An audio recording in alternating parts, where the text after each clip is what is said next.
안녕하세요. F1 뉴비 폴트윈입니다. 작년에 처음으로 유튜브 채널을 만들었는데 수익을 내려는 목적도 아니고 순수하게 F1에 대한 관심을 공유하기 위한 채널이다 보니 유지하는 게 쉽지는 않았습니다. 이에 본업을 유지할 수 있는 체력도 비축하고자 비시즌에는 저도 드라이버들처럼 휴식을 취하느라 오랜만에 돌아왔습니다. 앞으로 자주 찾아뵙겠습니다. 드디어 F1이 새로운 시대의 문을 열었습니다. 2026년 우리는 완전히 달라진 기술 규정과 함께 새로운 엔진 소리를 듣게 될 텐데요.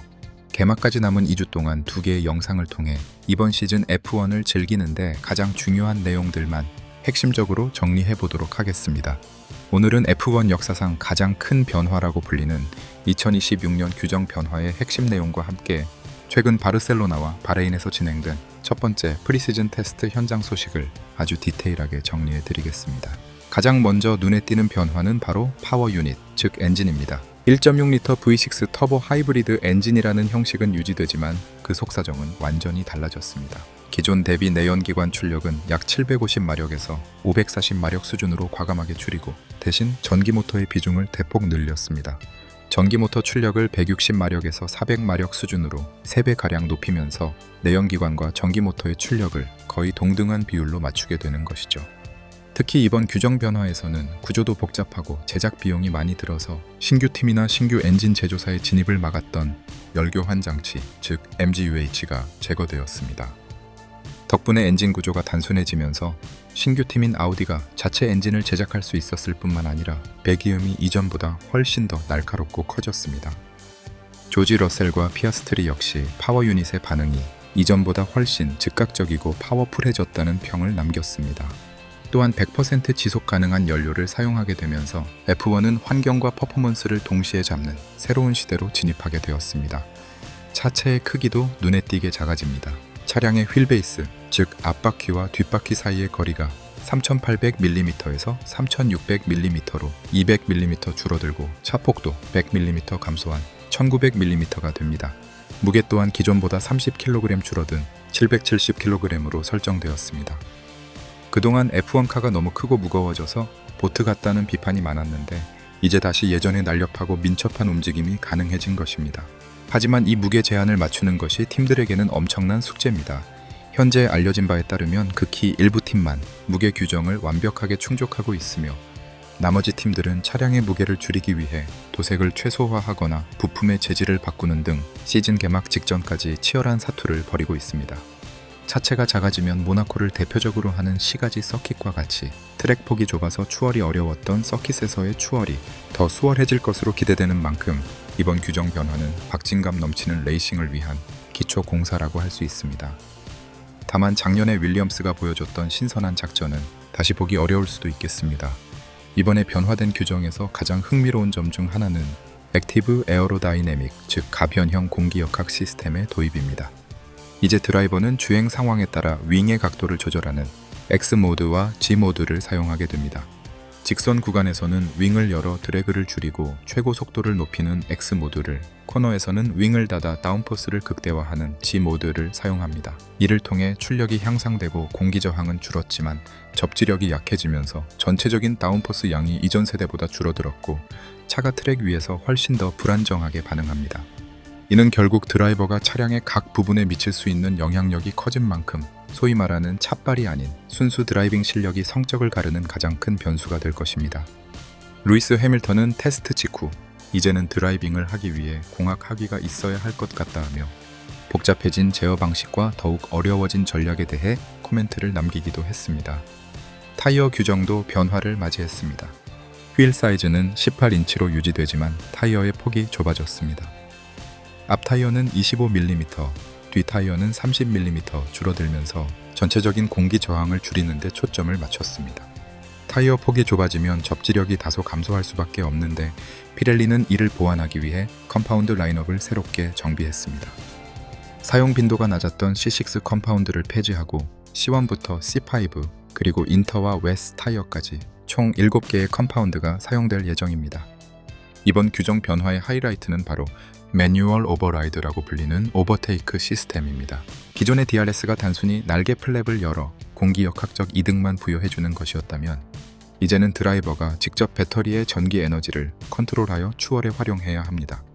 일반적인 상황에서는 배터리 보호를 위해 시속 290km 이후 출력이 줄어들지만 앞차와 1초 이내일 때 활성화되는 오버테이크 모드를 활성화하면 시속 350km까지 풀파워를 유지할 수 있습니다.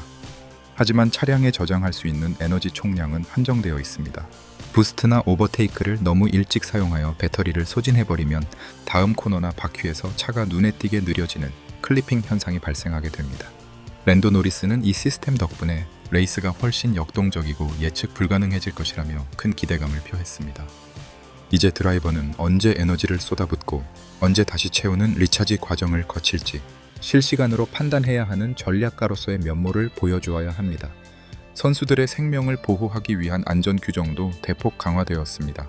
레이스카의 뼈대라고 할 수 있는 서바이벌 셀의 설계가 더욱 견고해졌으며 특히 측면 충돌 시 충격을 효과적으로 분산시키도록 구조가 개선되었습니다.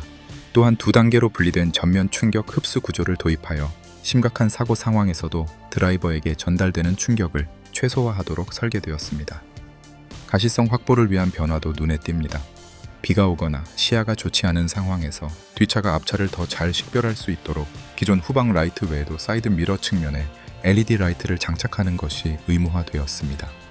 이는 드라이버의 안전을 지켜줄 뿐만 아니라 야간 레이스에서 차의 궤적을 더욱 화려하게 만들어주는 시각적 요소가 될 것입니다. 이러한 변화들을 담아 제작한 머신들이 세상에 나온 쉐이크다운과 프리시즌 테스트 소식입니다. 지난 1월 말 스페인 바르셀로나에서 비공개로 진행된 쉐이크다운에서는 각 팀의 첫 번째 결과물들이 공개되었습니다. 이번 테스트에서 가장 눈길을 끌었던 팀은 단연 메르세데스였습니다. 바르셀로나에서 메르세데스의 W17은 눈에 띄게 안정적인 밸런스를 보여주었습니다. 특히 지난 몇 년간 그들을 괴롭혔던 포포징 현상이 완벽히 사라졌다는 평가를 받으며 기대를 높였습니다. 반면 에드리언 뉴이가 합류한 에스턴 마틴은 혁신적인 디자인으로 기대를 모았으나 실제 트랙에서는 신뢰성 문제로 고전했습니다. 부품의 신뢰도 이슈로 인해 주행거리가 짧아지면서 데이터 확보에 차질을 빚은 것이죠. 전문가들은 뉴이의 설계가 파격적이지만 이를 완성하기까지는 다소 시간이 걸릴 것으로 분석하고 있습니다. 이어서 바레인에서 진행된 1차 프리시즌 테스트에서는 각 팀의 파워 유닛 성능이 본격적으로 드러났습니다. 레드불 포드 파워 유닛은 단 한 번의 큰 트러블 없이 670랩이라는 엄청난 마일리지를 소화하며 압도적인 신뢰성을 과시했습니다. 특히 직선 구간에서 에너지를 전개하는 능력이 탁월해 보였습니다. 페라리 역시 긍정적인 분위기였습니다. 르클레르는 퍼포먼스는 아직 비밀이지만 신뢰성만큼은 매우 좋다며 미소를 지었습니다. 종료 직전 연료 테스트를 위해 차를 세우는 해프닝이 있었지만 이는 계획된 시도였음이 확인되었습니다. 맥라렌 또한 오스카 피아스트리가 많은 랩을 소화하며 생산적인 하루를 보냈고 레이스카의 장단점을 확실히 파악했다고 전했습니다. 중위권의 경쟁도 뜨거웠습니다. 특히 새롭게 합류한 미국팀 캐딜락의 활약이 인상적이었습니다. 세르히오 페레스와 발테리 보타스라는 베테랑 드라이버를 앞세워 1700km 이상의 주행 기록을 세우며 성공적인 데뷔전을 치렀습니다. 신생팀답지 않은 안정적인 운영 능력을 보여준 것이죠. 신생팀은 데뷔 시즌에 좋지 않은 성적을 거두는 게 일반적인데 이렇게 안정적인 성능과 베테랑 드라이버가 함께한다면 중하위권 팀들은 긴장해야 할 것 같습니다. 하스 역시 올리버 베어몬과 에스테반 오콘이 숄런과 롱런 모두에서 인상적인 랩 타임을 기록하며 중위권 다툼의 변수로 떠올랐습니다. 알핀의 프랑코, 콜라핀토 역시 많은 마일리지를 확보하며 안정적인 기량을 보여주었습니다. 반면 윌리엄스는 쉐이크다운에는 참여하지 못했지만 바레인에서 422랩을 소화하며 빠르게 격차를 좁히는 모습을 보여주었습니다.